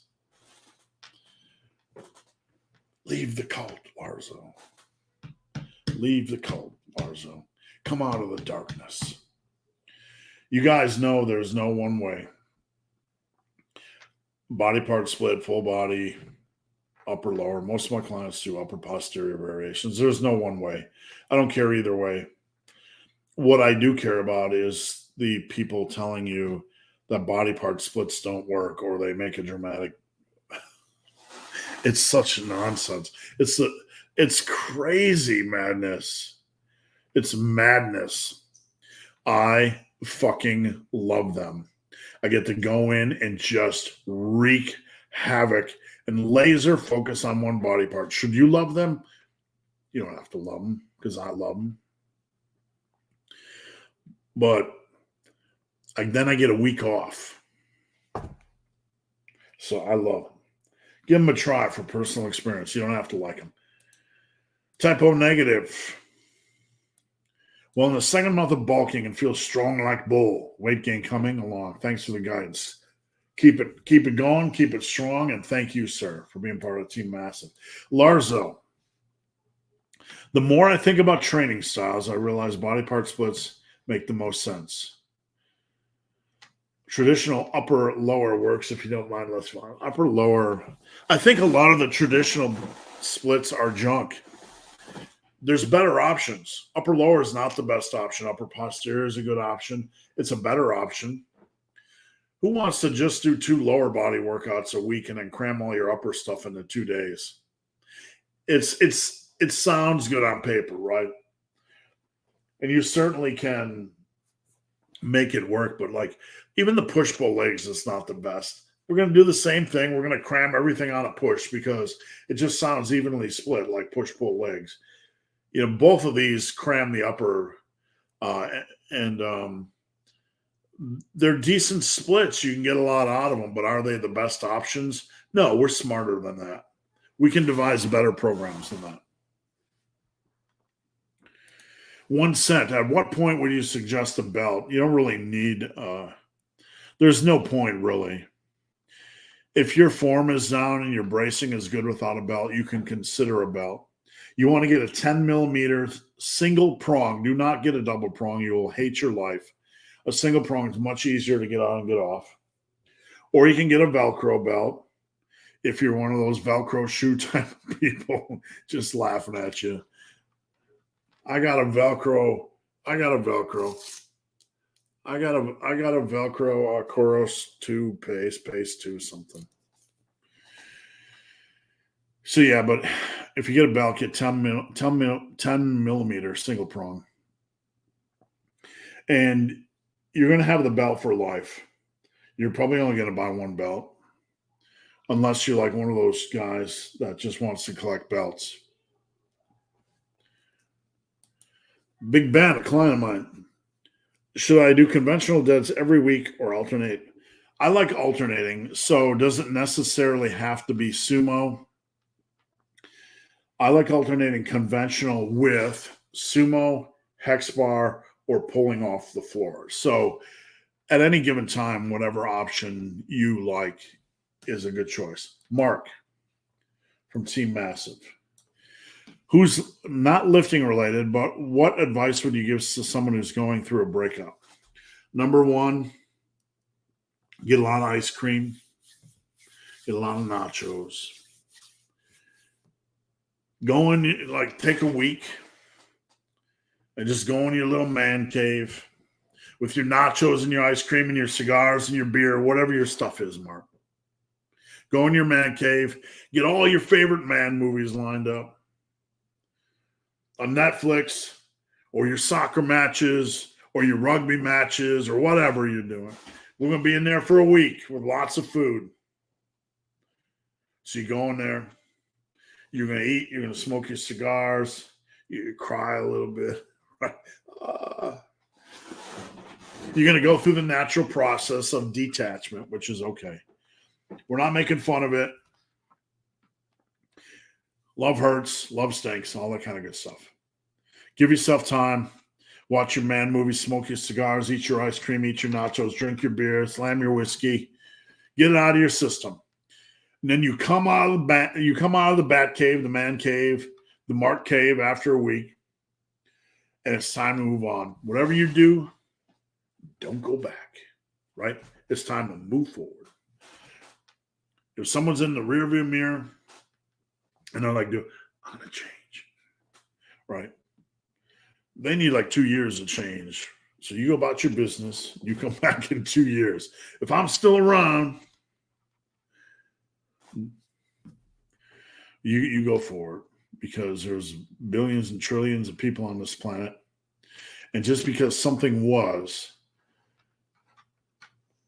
you got to get over it. Move on, move forward. Be you. And look for someone that can appreciate you. You know what I'm saying? Big Bad Bubba. How long will it take starting from a normal weight? I don't know who Luke Rockhold is. Sorry. 191 centimeters. My brain doesn't process centimeters very well. 191 centimeters to inches. About 5'11", 2 something. How long will it take? We're done. I don't know where you're at. I don't know what his physique is like. Luke Rockhold. Luke, he sounds like a big boy. Oh, he's pretty lean. Oh no, he looks pretty fit. It's not going to be easy. That's impossible to say, man. I would have to see where you're at. Like, the whole thing, Bubba, is like, you got to get your training nailed down. You got to get lean to start with, and then let's start building. I can't give you any arbitrary time. If I could, I'd be a liar. I'm not going to lie to you. Bagel biting bastards. I just want to know if it's true that drinking Bud Light will kill your gains. I actually don't mind a regular Budweiser every now and then. I'm not going to touch Dana Mulvaney. I'm not going to touch the subject, nor touch her, him, whatever. I don't know. I can't keep up on what's going on. But I don't like light beer. Like, eating it. That's just kind of the tweener stuff for guys that have beer guts or dad bods that don't want to commit to weight loss and have a drink every now and then. So that's all I got to say about that. Aberrant. We're doing curly whirlies. Where should your elbows be? In line with the body and front behind. You're more focused on you want to keep your shoulder in place to initiate the curl. Once you've initiated it, then you can have a little bit of movement. But you want to focus on keeping your shoulder in place as you initiate. That way it's all bicep. At the end, you can rotate your elbow up a little bit to get a better contraction. Does that help? Big Paul Cook. No, it doesn't matter. No two muscle groups will give you the same. If you hit every muscle group the same, they're all going to get sore to a different degree. And here's my theory. And one day science will catch up to me on this, but I might be completely wrong, but here's my theory. The fascia or connective tissue in and around a muscle has 9 times more sensory neurons than the muscle tissue itself. So each muscle group has a different fascia connective tissue makeup. The biceps are different than the delts, are different than the chest. So because each muscle group is different, what's up, Snoop? Hey, Snoopy. And each muscle group, the fascia connective tissue makeup is different. And because it has not the fascia has 9 times more sensory neurons than that's Snoop Dogg right here, than muscles. I believe most of what you're feeling is fascia soreness, not muscle soreness. Why is every muscle group differently when you get sore? Because I believe it's actually the fascia that you're feeling sore over, or you're feeling the soreness from. And it's because every area is a little bit different. Does that make sense? You don't have to worry about soreness, though. Worry about hard training and quality nutrition. I have a problem with uneven pull-ups. My left shoulder is always higher than my right. You can't always fix these things. That's the reality, but you can focus on effort and focus on getting stronger. I'd like to see a video, but number one, make sure you're going all the way down to full extension, right? Your biceps aren't stopping the pull-up. And I'd like to see a video, but sometimes we just can't fix these things. That doesn't mean they are bad or potentially injurious, but we just focus on what you can do. Hard training, and usually over time, things will even out a little bit. If you messed up diet, sleep, something, and you're feeling that you can only lift, I don't care. Look, Aberrant, there's a video I made called Fuck Your Feelings. Fuck your feelings. What you think you might lift based on sleep. No, we don't play that game. We get in the gym and do what we are supposed to do. And we adjust based on that. Like, I feel I didn't have great sleep. I'm not making fun of you, Aberrant. I'm just telling you the mindset's toxic. I feel I had improper sleep and I have to no, fuck your feelings. We do not change weight based on how we feel in our head. I've hit some of the biggest PRs in my life on sleep deprivation.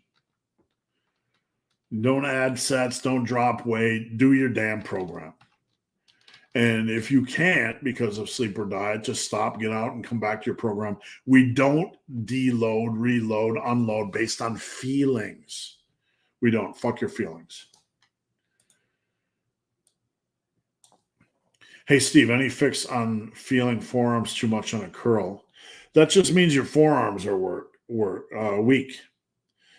The only fix is to keep doing curls and getting curls stronger. You can, it's okay for that to take place. That just means your forearms are weak. That doesn't mean your biceps aren't working. You focus on proper form. Your forearms are going to get work during biceps. It's not, no lift is truly very few lifts are truly isolation lifts. So don't worry about it. Consider that a good thing that your forearms are getting built up as well as your biceps. My home gym consists of only dumbbells and bands. I don't like band exercises good because they generally are very ineffective. Do you see enough value in band? Not really. You can do finisher stuff with them, but they're very ineffective on the food chain. You need to get a barbell and a cheap rack. To be honest with you, look. If you're gonna, you got to choose right now. At some point, you have to choose. And I might be speaking to the choir here, but at some point, you have to choose. Either have to get a barbell and some plates and a cheap squat rack, or have to get a gym membership. At some point, you're going to have to put it out. You're going to have to make that choice. What do you think about Doug Young's bench press program? It's been a while since I looked at it. To be honest with you, I've looked at pretty much every program over the years. It's been a while since I looked at Doug's program. I like to take ideas from the past and modernize them. So I believe at some point I've tried nearly everything over the years, but I would have to take a look at it again. I'm just haven't looked at it in a while. 6 months modification to a program is too much at a time. Well, it depends on what you're doing. There's no right and wrong answer. There are cases when I look at somebody's program and it might need to be modified 6 different ways. So there's no right or wrong. It really depends on what we're looking at. Gods of War, hit the like button. Thank you. I appreciate that. 2 sets on deads. What am I doing with my life? Well, they take time. So yeah, you can do 2 sets. Do you see AI being a big factor? No. Big factor? I mean,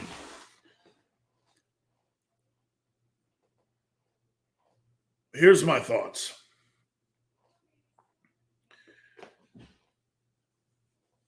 People like myself that have been in the trenches are always going to have more value, right? Because AI is pulling off us. It's learning from us. And eventually maybe it'll learn from itself based on us. But, I think it's going to have an impact, but it's not going to impact. It'll never have there's always going to be a need for the human connection. How young were you when you started to work out? I started doing push-ups when I was 6 months old. Oh, get in here. Just kidding. Trying to figure out what my wife is doing. I started working out hardcore at age 18 in a gym, muscle building. But really, I was always active as a kid, playing baseball. We had a school across the street, and we drew a strikeout box on the wall. And we were over there every day playing basketball, or we go play baseball, or I'd go hit a tennis racket and a ball against something, or we go play. I can't even say what we used to play. We used to go to a field with a football, and it was called Schmear the something. That's just what we said as a kid. We were just kids, so don't take it out on me. But whoever had the ball, we'd go kill him. And then we'd pick up the ball, and then he'd run with it, and then he'd go kill him. Right? It was kind of like rugby a little bit. I was always active. In my teen years, I was jumping rope. I was running, rollerblading, everything. I did everything, man. Playing baseball, playing basketball, you name it. Peter, I'm 40 on TRT, get tested every 6 weeks, and my T levels went down from 658 to 628. My doc says I'm working out too hard. What the fuck? Your doctor is smoking crack, Peter. I'm sorry. I'm sorry for being so reactionary. You're working out too hard. Oh, my goodness. There's going to be natural fluctuations in test levels. your doctor's cuckoo for Cocoa Puffs. 728 still good. Just keep. We live in an era where people are eating themselves to death with food and killing themselves with lack of activity. And you're health conscious. Ignore it. That's what Dr. Shaw says. What kind of shoe do you wear for your distance runs? Trail running is all I do for reference. And Speedcross 4, 100%. That's what I do. Speedcross 4. I have a big foot like a brick. It's long, size 11. It's wide in the heel, wide in the foot. And the Speedcross 11 is nice and tight. Keeps my foot in the toe box and has really good grip. So, or Speedcross 4. Sorry. Regarding the standard plates, I bought them when I started my home gym. I understand. No difference. I mean, I don't want you to spend your money. You can make gains on anything. I missed the beginning. I haven't been alive since you answered some. I'm not going to use that word and get canceled about bowel movements. Any exercises for rib flare? Ric Flair. Just kidding. I just wanted to say Ric Flair.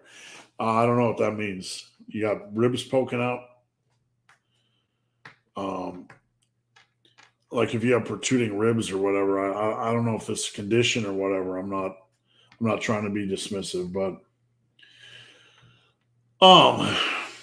get the body big, my friend. 420 shirts. Now I feel bad. No, man. It's an honor to have people buy. Look, here's the reality.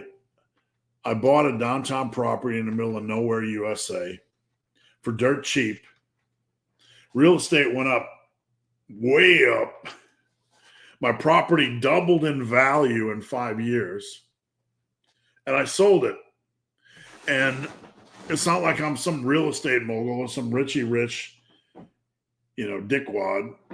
I just got lucky. And I sold it and made some Heisenberg cash. You know what I'm saying? So I put together a 420 sale. It's an honor for somebody to want your shirts. And man, like I legit lost $1,500 from that shirt sale. But I didn't lose an ounce of sleep over it because I'm thankful for each and every one of you that bought the shirt. And if you just tag, anytime you post it up on social media, just put hashtag Massive Iron. I would really appreciate it. I'm just a small fry trying to get out my gospel, and anything you guys can do to help, I appreciate. I know you're an advocate of losing fat as fast as possible, but I find that when I enter 1,000-calorie deficit, energy really sucks. That's true. Any tips? Well, number one, it has to be sustainable. If you go too low to the point where it doesn't feel sustainable, you need to bring it up. So you could have days where you go low and then a little bit higher and go low and a little bit higher. It's not a one-size-fits-all, solution. So always temper it with common sense. Paladin, your thoughts on programming an unsupported seated overhead press? I don't really like unsupported personally. That doesn't mean you can't try it. It's okay. Unsupported means you're going to have that lower back stress. If it works for you, go ahead. It's not going to work for everybody. That doesn't mean you can't do it. You can certainly try it. Big John, if barbell rows and dumbbell rows give me a lower back pain, is it okay? At some point, though, you're going to have to strengthen your lower back, John.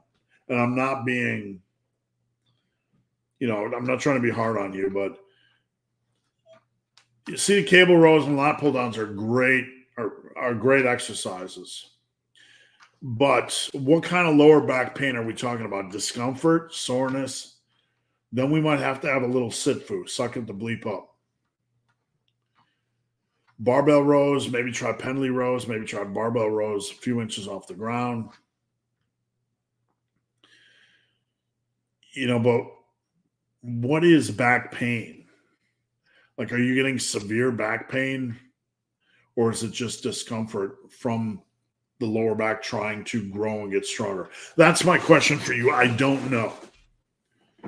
But if it's discomfort, like some of us in this industry treat like any time we get lower back stress, it's like, oh no, the sky is falling. Everybody's going to die. No, that's your lower back getting stronger. Like every other muscle group, it can be okay. We want to take that serious, though. We don't want to punish our lower back. So lower back stress and soreness and mild discomfort can be okay. Okay. So seated cable rows and lat pull downs are fine, but are they equal to dumbbell and barbell rows in my mind and in my massive iron? No, they're not. But you still, if you're, I don't want to force you into doing something where you have intense pain. But I don't. If you have intense pain, then you can only do what you can do. Troy, what do you think of the new Metallica album? As long as we don't get in a fight over it. 72 seasons. Don't look. This is only a music review, so don't hate me. I don't. It's trash. I don't like it. It lacks life. It lacks passion. It's very technical and clean, and all the pieces are in the right place. But you know what? Like all the pieces are in the right place and it's clean, but it doesn't have the sizzle. It doesn't have the life. It's like a perfect corpse. It doesn't stir me to listen to it. It just doesn't. It's not the sound or the lyrics or it's the fact that nothing of it feels like it has anything that just stirs passion or emotion. For me, it might for you, and that's okay. What's your favorite man movie? Rudy, Rocky, We Were Soldiers. What would I say my favorite man movie is? I would say like pure man movie, not alien space movie, not personal favorite movie, Rocky. The original Rocky. Come on now. Conan can be a little bit silly. What is best in life? Right? Or Rocky. I mean, Rocky is repeatable. It's no matter how many times you watch it, no matter how much you know the script, it's hard not to like Rocky. Can you speed up metabolism? You can improve your metabolism or get your metabolism more efficient at any age. Getting out in the sun, getting daily exercise, improving your sleep, improving your eating habits, improving your muscle mass. Metabolism doesn't really, they did a study and it doesn't really change as we age. We just get less and less active. Now, some people are like dismissive of this, but if we really look at this from a neutral point of view, you take an 80-year-old and a 2-year-old, maybe the same person, and you put them under a microscope. At age 2, like everything they're doing is nonstop like this. They're always fidgeting. They're always moving. They're hyper active. As opposed to an 80-year-old where nothing, even on the small level, is moving. Even moving their head, is more controlled. So if we look at the differences in age, we understand that not only do we move less with age, do maybe less resistance training, less cardio, less hiking, less running, less stuff, but just day-to-day movements like this, right? A 2-year-old's like a super ball, and an 80-year-old's like a slug. So I don't think an 80-year-old's ever going to bounce around like a 2-year-old. That's not what I'm saying. But we can certainly, and an 80-year-old is going to have other issues like recovery. But, as we age, we can certainly stay active and maximize what we have left. Nicholas, do supersets, drop sets have a place? Yeah, occasionally. I program in some of that stuff. I mean, I do supersets between dips and push-ups or lat prayers and lat pull-downs if they make sense and work well together and enhance the hard work aspect of the workout. We don't want to look at them as just a tool to speed up a workout, right? Does that make sense? Rolf, thanks for all you are bringing. Thank you. I appreciate that. Anybody, I want to say this just as my watch just said goal achieved, 150 calories burned or something. Just sitting here talking. Rolf, I want to say anybody that takes time in life to say thank you has my respect. Not just because you're saying it to me, but because courtesy and being polite and kind is such a lost art in this modern world that I value when somebody stops for a second to say thank you to another person. It means a lot to me personally. It does. Question: is the hanging gut syndrome caused by excessive body fat or a lack of it? Were you obese? Like, do you have any loose skin? Or is it while you're obese? Like, hanging over a little bit can be, like, if you lost 100 pounds, that could be loose skin. So if you want to send me a picture, Ralph, I mean, you don't have to. It's just between me and you. But if you want me to do an assessment, I'll do a body fat assessment. Or I could even do just a visual assessment to see. But I'd be mostly curious, Ralph, if you had lost over 100 pounds or not. Sorry, my nose is itching. Does that mean I'm going to kiss a fool? I'm a meat-based vegan too. Yeah, I like animal and plant-based. That's me. Hope you're doing well. Thank you. What's your progressive advice for dumbbell overheads if your max dumbbells? Well, I would probably move them to 15s. Excuse me. Got a little itch. I'm probably moving to 15 rep sets. And at that point, you're going to be pretty strong. You could move them to Arnold presses, which makes them a little bit more challenging. At that point, though, you could maybe do single arm overheads, which can challenge the core a little bit more, but you're kind of out of leg room there.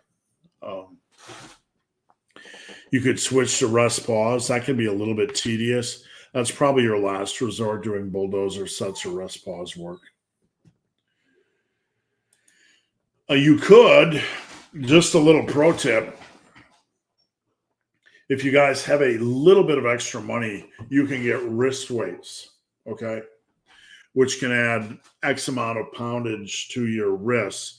And then when you're doing a dumbbell overhead, I don't know how far do they go up to? Do they go up to 15? I have some, but I can't recall how heavy they can go. But you can add wrist weights, right? They're not going to be cheap, but if you're serious about training and your gym has a limited number of dumbbells, they're certainly worthy of considering. Does muscle growth really plateau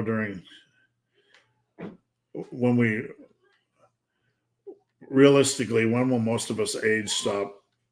At what age do we stop? You don't stop growing muscle. I have clients right now that are over 50 that are looking brilliant and packing on muscle. I can think of 2 of them offhand. So you don't stop. You can have physical limitations that can prevent you from training as hard. But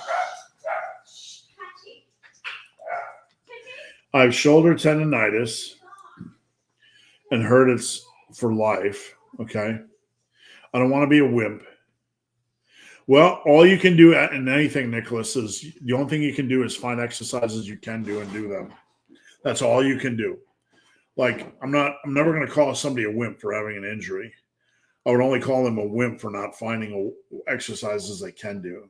So my only advice for you is to find exercises you can do and to work them hard. Abby from Team Massive Iron. Pros and cons of continuing rest pause after a cut and going into a bulk. Well, there's no cons. Rest pause is a great muscle building tool. That would be the pro. You'll have more energy. You'll get a lot of. I wouldn't necessarily blanketly advocate that for every exercise, but there's no real downsides. Rest pause is a great muscle builder, and on a bulk, you're going to have more energy. When did no fap and cold showers become muscle growth? Isn't that all silly? Like, if you want to do that stuff, whatever, but it's not going to enhance your muscle growth. Somebody going to be like trying to fight me over that. Like, people fight you over, like, a year ago, we were talking about testosterone. Like, let me see all those testosterone gains. But I took it and I felt. Okay, you still buying it? You still buying it? Right. You want to do this stuff, fine. Just like testosterone. You want to do it, fine. The boat ain't getting to the island any faster than people not using it. It's just a distraction. It's just another stupid bullshit waste of time. If you find value in it, then do it. If cold showers like, whew, that's a game changer for my day, then do it. It's not going to be a game changer for long-term muscle. And people not having sex, thinking that's going to be a game changer. I think you all are really weird. If you want to know my opinion, I think y'all are really strange. No sex. What kind of fetish freaks are you guys? No fat. No sex. Sex is one of the best things for life. Stress, sleep, everything. Y'all are out there like, I'm not having sex because it's going to give me 1 gram more of muscle gains. Y'all are fucking weird. If you have the time, do you think long walks are better than short? Hey, man, I love long. I love being in the sun. There's only benefits. Yeah, longer term walks, especially if you can get elevation, absolutely. You don't have to turn it into a rule like you're doing the same thing every day. Bill, I grew up in New Mexico, and we played the same smear. Yep, you know what I'm talking about. I guess that game knows no geographical boundaries. No, it had a, what would be called an offensive name in this day and age, but we were kids, right? Back in the day, the word we used meant weird or oddball. It has different meaning this day and age, so we won't use it. But yeah, we put the ball in the middle of the field, and the guy had the ball. We'd smear him. We'd kill him. That was the whole game. Structured murder. Right. We all walked out of there and went home and ate lunch, and then came back and played it again. Mike, what's the Zercher squat do over back squat? Just cause you a lot of aches, pains, and strains and lower back stress, and not a lot. I don't like it as a hypertrophy lift. If you want to use it as some kind of a deadlift assistance exercise, I still think there's much better choices. It's one of those lifts that any lift is good, but in the hierarchy for muscle building and strength building, should it even be in the conversation like good quality assistance work? That's really debatable. Nicholas, really liked your video about best exercise for muscle groups. It doesn't exist plain and simple, and all you see is 10,000 about the best ones. Yeah, I felt kind of bad because I should have probably put the title differently. I should have said there is no best exercise. Yeah, I should have titled it like I'd be like a lot of times you'll make a video and you'll just put together a title, and I don't overthink things on this channel, right? I'm not trying to fool anybody or do clickbait. I'm just trying to put together a title that doesn't suck, and I kind of regret the title a little bit. Not sure if you did a video on it, but how to get a first pull up. I've discussed it at length. I've done over 3,000 videos now, so I know I've discussed it before. I don't know that I've put together a video on your first pull-up. I will say I've talked to people that you would consider them calisthenics gods, and they are big fans of band-assisted pull-ups, or at least the ones I've talked to. So the machine pull-ups, I kind of consider that like the lowest on the totem pole. And then I would do a band assisted next and lose weight. The best way to increase testosterone levels is to eat 5 pounds of beef a day and drink 2. That might increase your bowel movements as well. I'm just saying. I've never tried to drink 2 gallons of milk a day. I think I would probably die. Lars, all right, last call for questions, guys. We have 5 left. So every week, I'm ringing the bell now. Every week, after I do the outro, I get a couple questions. So if you're new here, get a question in now. Get it in now. Start typing in now. We got 5 left. I don't want to miss any questions. Might have to give a body part split a go. Just do it for an experiment. See if you like it. Is incline barbell bench more difficult? Well, let's differentiate between more difficult and harder to use as much weight on, okay? So some lifts, you can't use the same weight, but that doesn't mean it's inherently easier or more difficult. It's just different, right? Different leverages. You're going to have different muscle groups involved that are some are stronger, some are weaker. What do you think about Jordan Peters? Who is Jordan Peters? Apparently, I don't think anything about Jordan Peters. Jordan Peters, I've just searched. I got an Instagram. Jordan Peters looks like a big dude wearing sweatshirts, I'll see if I can pull this up.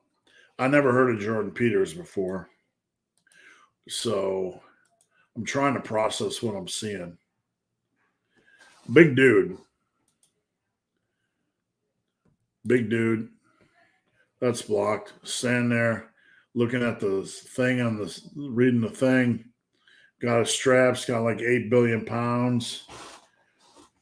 I'm just going to watch. There's a big old butt, big old booty.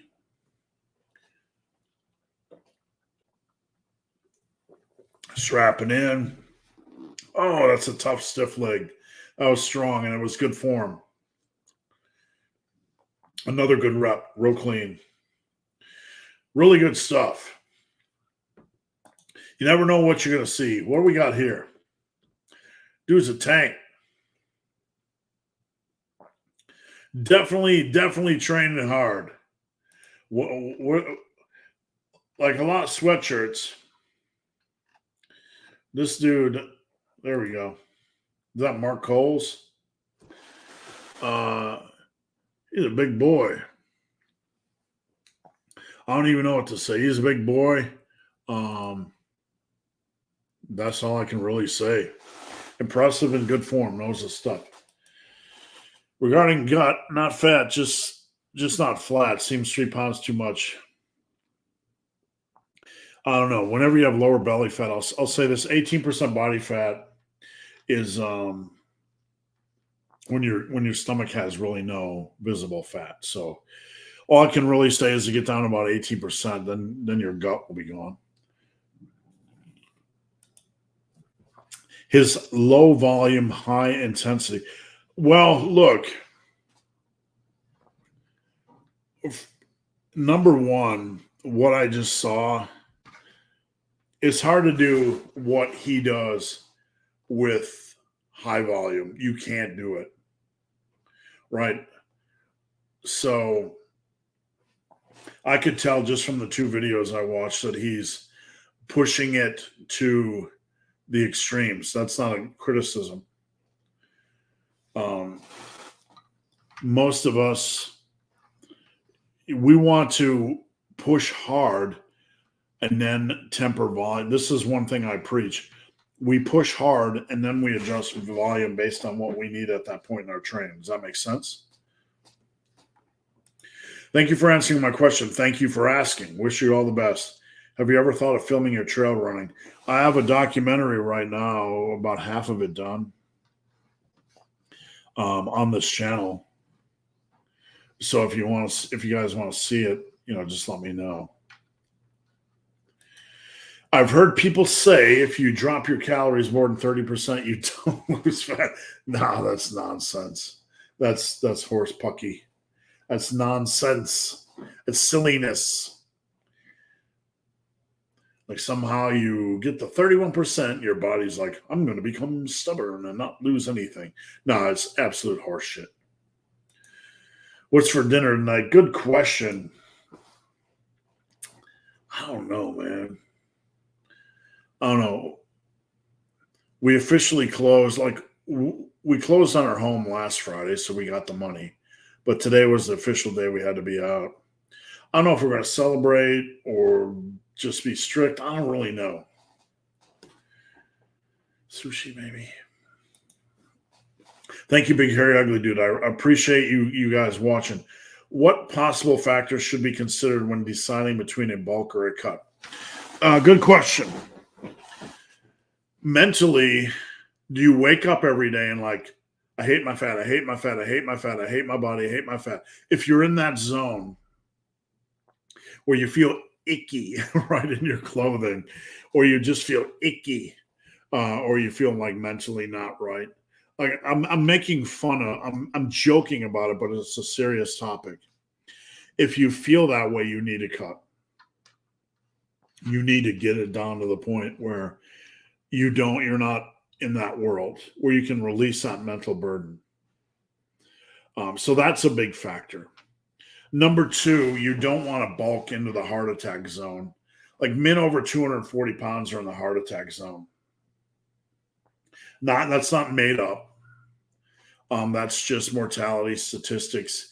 If your weight is over 240 pounds, you lose about 7 to 10 years off your life. The heavier you are, the more your heart has to sustain that weight. So you don't want to bulk into the heart attack zone. Usually you want to bulk no more than 230. Even if you like being a bigger dude, it's probably a good idea not to bulk over 230. Beyond that, you want to be in a plus or minus 10% range where you feel okay with your body, right? So a lot of it has to do with like mental. Does that make sense? Martin, I want to give you a massive thanks for all the quality information you give. It's helped me greatly. Thank you. And I appreciate you taking the time. That's exactly why I do it. Sorry if I missed it. Where can we go for a body fat assessment? You can either join teammassiveiron.com or you can just hit me up on Instagram at Ben the Barman. I'm going to put it up. At Ben the Barman. And just say, hey, for a body fat assessment, I don't necessarily need to see your legs. It does help to see your stomach fat and your man boob fat. So shirtless picture is probably best, non-flexed. You can do it on Instagram in my DM. Or really, if you want to spend the $4.99 a month, Team Massive Iron. We'd love to have you. Sandro, I realized I have greatest genetics potential in the world. Strongest arm wrestler is Georgian. Strongest wrestler is Georgian. Strongest Olympic lifter. Yeah, you got some, I don't know what you guys got in your water, what you got going on. But now, Sandra, you set yourself up for success. Now you have to reach it, Sandro. Killer. Steve's the best YouTuber. Thank you. My mom won't agree, Killer. Rob M. Ran on marathon on Sunday. Nice. Body still feels tired. Any advice? Yeah, man. I mean, it can take a while to recover. My advice for you, get out that bottle of whiskey, get that ice cream, get those nachos, fire up that grill, eat, drink, and be merry this weekend. Relax. Eat up, drink up, have fun, sleep, sex, do all the stuff. That would be my best advice for you. All right, guys, that's it. Before you go, don't run yet. I just want to say thank you, guys. I appreciate each and every one of you. And I want you to encourage you to come back next Friday at 11 Eastern. I'm here every Friday. I believe this is the longest running live in the fitness industry. So you guys can tell me if I'm wrong. But I appreciate each and every one of you. And anything you guys need, I'm always here to help. I answer every question for free on Instagram. You email me, I'll answer your question. I'll do whatever I can to help you guys for free, and I always will. Because this is an honor to do this for a living, and I thank you guys. If you guys, thank you, Mike. If you guys need help or want to join Team Massive, consider joining TeamMassiveIron.com. If you want to support me, put a couple bucks in my pocket. You can go over to superlivingtoday.com, superlivingtoday.com. And I have workouts. I have something called the Massive Collection, which is like 354 pages of workouts. You can go over to TeamMassiveIron.com. If you want one-on-one help, I provide daily help and coaching. It's only $89 after the first month. So that's it. All right, guys. I appreciate you joining me. And we'll see you next time. And until then, stay out of trouble.